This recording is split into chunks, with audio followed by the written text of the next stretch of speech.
Hi guys, we are back with another one. We are back with Blood Legacy. We are just finalizing the last episodes that we watched. We watched from episode 6 up until the episode 20, which is the last episode of season 1. Guys, I must say, initially I said that I compared this series with the last series that I once watched. I think that with these other episodes that I've watched, it is completely different. I really enjoyed the twist and turns of it. And just to get into it, we see Kanya in this one, busy still trying to figure out who killed her father. She was doing some diggings, and as we saw on the last episodes that we did a review on, she was also fighting to get the CEO position, guys. She finally got the CEO position due to convincing her mother, who was given a proxy by the late father, to select the CEO. She finally got the position, and convinced the workers as well to be able to keep working, as they were also striking. They were striking for an increase and also life insurance, guys. So it showed that the father left the company that was really shaking. Things were not going well. There were a lot of scandals that she had to try to clean up. A lot of people that the father had made deals with, including the premier, including the minister. She tried to do the deals in a correct way, but unfortunately all of them were turning them down. And while she was also being turned down, it was also due to the sabotage that was being done by Mandla. We see Mandla getting in deep, since he was having a huge anger about Kanya getting the position and him being singled out. And also, I must also add that she also got him also removed from the company because he was doing a lot of damage, guys, to the company. He was doing a lot of damage in such a way that he was dividing the family, and then Kanya was like, I'm not having it, I'm just gonna get you fired. And she fired him on the spot. And that's when he really went in deep. Mandla went even to the A6. The A6 were the two gangsters that were busy causing havoc to the family. Possibly they were also involved on the killing of the late father of the family. So guys, it really got interesting when Mandla, as I said, went in deep. He went to the A6s trying to do a deal with them. They took him and torture him just to introduce him to their world, and it was really bad, guys. They tortured him, they showed him how cruel they are. They even killed a guy and left him during the night. And Mandla, when he wake up, he still find the guy is still sitting that they were playing cards with, that they have killed. So they were really just to try to show him that know what you are dealing with, which is what they also did with the father, guys. They also showed the father that they are really strong, but the father was just tired of always being pushed around, and then that's why he ended up being killed. So back on the relationships, Kanya is also battling between her CFO, which is her lover from a young age. She's battling with that. She's battling with also her husband. She was not sure whether she should go back to her previous relationship with the CFO, or she should focus on her family, guys. Maybe just for you to step in also on the triangle of the guy who was then after 9. Yes. Yeah. I mean, we had Sia as well. We had Sia. I would say that these three siblings were going through it. They were going through it in their life, and they were going through it in their relationships, business, Sia also was married to his wife. He does say that he has been gay, and he was aware that he's gay, but he got married simply because his family believed that it's the right thing to do. They did not want him to come out because it will shame the family if he does disclose that he's gay. So though he got married to his wife, and his wife have known about him being gay all these years, from the day they got married till today. So Sia now is in the mood of he wants to come out, okay? And I'm not sure if I should just get right into it, why he decided that he want to come out. It's because his son, they were having a dinner, an event rather, I think they were launching a success of their business that Kanya has managed, to bang some few business deals. And Mandla was dying of jealousy, so he wanted to sabotage Kanye. And it seems like he managed, he managed to make sure that there was a sculpture that they wanted as a family. So Mandla kind of put bullets in that sculpture. So now at the event, because the event is the main part, at the event, Sia's son was having fun and all that, and being a boy. And as much as I'm very much angry at Sia, because one, I'm a woman, two, I'm raising a girl child, but sometimes boys, Sia's son, whose name is Nido, just was partying and having fun, and maybe in his mind he thought he's having fun and all that. So he was having friends from his what do you call this, from his boarding school. Yes, from his boarding school. And it happens that there was a girl, and also they had a cousin, which the cousin is Kanya's daughter, so it's Amahle. Yes, her name is Amahle. So whilst they were having fun, Sia and her friends thought, as being immature young boys, they thought maybe it's nice to take advantage of Sarah. Sarah was part of the group whom they were in boarding school with. So, the most disgusting thing here is that Nido's friends were actually taking a video as well of Sarah, thanks to Amahle, who was in a hotel, who decided that, what, she's gonna do a live on Instagram, just to show her followers where she's at and how beautiful the hotel was.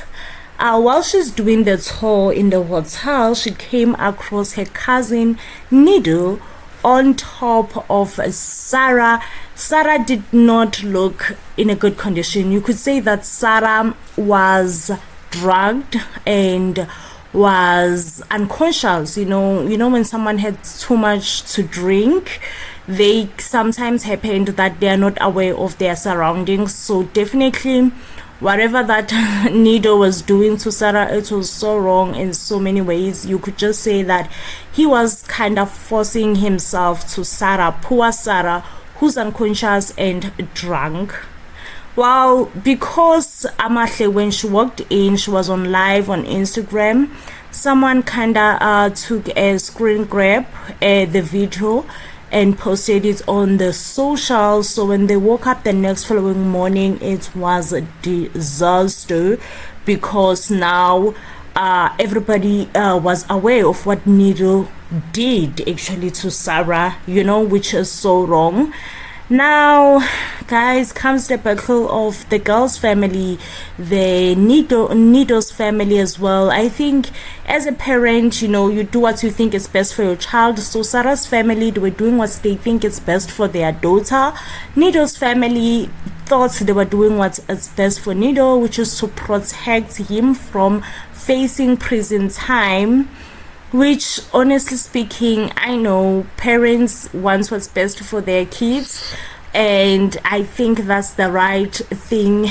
But when your child has went beyond and above, sometimes they just have to learn the hard way. Would see this is wrong, wrong is wrong, and we cannot condone it. As much as maybe he knew that it was wrong, but he didn't understand the severe of it being wrong.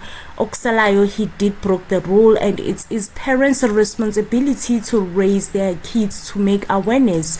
Okay, it's very much important when you're raising a boy child or even a girl child to understand that when you want to engage yourself in adult activity, you must give consent. Okay, you don't take, you are given permission to engage in adult activities. So you can tell that maybe Nido's parents failed the boy dismally, which we don't justify his actions, but if you were just not raised right, you were not raised right. Yeah, I think also just to come in, he wasn't raised right. I think it also showed the dynamics of where Nido come from. Obviously, the father being gay, and the wife also focusing on the father only, on his wrong. I think they were not raising the boy right, honestly speaking. And I think that that is one part of the story which is more realistic. That if you are just powerful people who just want to focus on just we have money, and we can do anything, we can control the world. Not everything that you can control, and your day will definitely come. And I think that that's what they were trying to show us on that story part, to say that not money will do everything. It can't wipe off the crime that you commit. I think also the Nido's mother also tried to write into social media just to try to bash out the girl's name, Sarah, trying to just say that she's not a good girl as well, trying to just smear her name, and trying to say that you know what, we our boy is innocent, trying to clean up his image. And it was impossible, because even the parents, when they had to sit down in a meeting with the lawyers, they told them exactly what they did, to say that you were not even ashamed as a parent to be defending your child like that, and calling our daughter all those sorts of names. So it was very profound to know that even people without money, they can definitely defend themselves. And really is what we do encourage people to really fight the battles that may seem like they won't win. At the end of the day, the truth can prevail. So I think that's the part of Sia. He also had his triangle, and he was fighting to also come out, as she already put it. And it was very tricky, because also Sia's wife, she also knew, and it was a triangle that it was really bad, guys. Because even when they were taking pictures, because he was the one who was designing the sculpture, so when they were taking pictures, he also felt bad to say, you don't even want to introduce me as your boyfriend, but then you have a wife and you don't want to come out. In which Sia later in the episodes, he end up coming out by telling his own son. After the son was almost getting arrested, he ended up telling the son that, you know what, we have made you to run away from this country, but now I think it's time for you to face your demons, and I will also face my demons as your father. That was Sia saying to his son, guys, trying to just mends the means, trying to become a father for once, guys, trying to say to his father, go face your demons, I will face mine. And the mother was still not having it. She even went to the mother-in-law to say that can you please talk to him not to do this thing. And I think Sia ended up not doing it. He ended up siding with the family to say, okay, I won't trash the name of the Ndlovus, and I will stick with being a straight man and not being gay. And I must say, on the other side, Kaya was doing some digging with a journalist. She really did some digging to end up finding out who killed her father. In which, guys, we couldn't believe it. This part, we really, really couldn't believe it. I think his name is Vusi. Vusi, ne? Yes. Yeah, Vusi end up being the which is the uncle. He end up being the person. Oh, is Who it was uncle behind, yes. or is Mabomngani? Yeah, in English it's uncle, in Zulu it's babomncane. Okay, yes, yes, yes. The uncle. He end up being the one who have killed or got the father killed by Nkabis.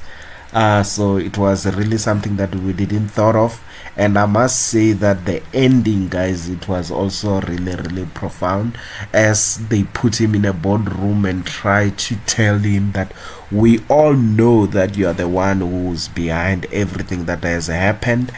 And also himself, he also defended himself to try to tell all the truth, to say, Mandla, you are the one who's working with the A6s, and also got involved on getting the premier getting shot, which is another part that we didn't really talk much about, because it doesn't really form a big part on this story of these three children of this family. So guys, at the end, it was really something that we really, really didn't expect. As I said, the daughter end up getting arrested, and as for why she got arrested, I think you will. Yes, she got arrested because Mandla once again took she was wearing a shirt that had her father's blood and gave it to their uncle Vusi. So it seems like Vusi had a tip off, like he took the shirt and gave it to the police. So now the police, because they found Kanya's shirts that had the blood of their father who's now deceased, they were maybe under the impression that it's Kanya who did it. So they came and arrested her. In closing, honestly, guys, the series was tricky for me, and we had Mam Chule, who has already passed away. It seems like the series was shot way before her passing. So with season 2, if there will ever be season 2, honestly, it's deserving. It was very good. I was glued on it. The first few episodes were not as good, honestly, but the last ones, like starting from episode 10 going forward, those were great. So definitely it does deserve season 2. But I think season 2 will come. You'll just get back into it, because I will want you to also cover what Connie Chune also did at the end. That part was really profound, guys. Oh yes. You know, she proved that she deserved to be called Kokos Kebengu. That's what she was addressed as on the other stories that she starred on or acted on. So she did took it up onto herself to avenge her husband and pulled the trigger and killed Babu Mngane. This again, it's what makes me say I don't think there will be season 2, or I just don't think there will be season 2. There too many cast have been killed, others died in real life. Ubabu Mngane, died. So now when there's season 2, they're gonna be fighting just Kanya and Mandla. I think they can still cover it, because if you look at maybe Kings of Joburg, the Ferguson guy, he died, and then they end up on season 2 twisting it, because I think that Netflix will really demand for season 2 to be played out. Yeah, but even on the Fergusons, I think the rating of season 2 dropped drastically. It was not as viewed as season 1 was viewed. So it could be the storyline was just boring. The storyline was just boring. So this could happen, the same similar thing. So I think overall it was great, but I don't see season 2 coming. I just don't. Yes, I also, just to concur with what you just said, I think most of South African writers, when they're writing the stories, I think they must envision the bigger picture of that, what is this story all about, and not make these small dramas that just doesn't end.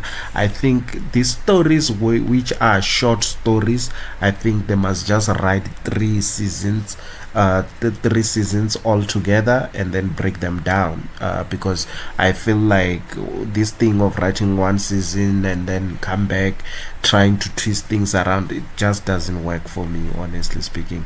They just all become boring, and even losing Lerato, I mean, the second losing Lerato was also boring, even though it's a movie. We also did a review about it, so it was also not so great. Yeah, anyways, I don't know if you want to say anything in closing. I think we have covered the key factors. Yes. We have covered the key factors about all the last episodes that were left. And guys, I know the video was a bit long, but I think it is worth it. It was a worth it series to even review. So I think from my side, I can give it a 7 out of 10. From your side? Yeah, me too. I give it a 8. It was really good. Especially keep on just surprising me episode by episode. It's great, guys. I absolutely recommend you guys to go and check it out on Netflix. Yes, we'll meet on the next one, guys. Cheers.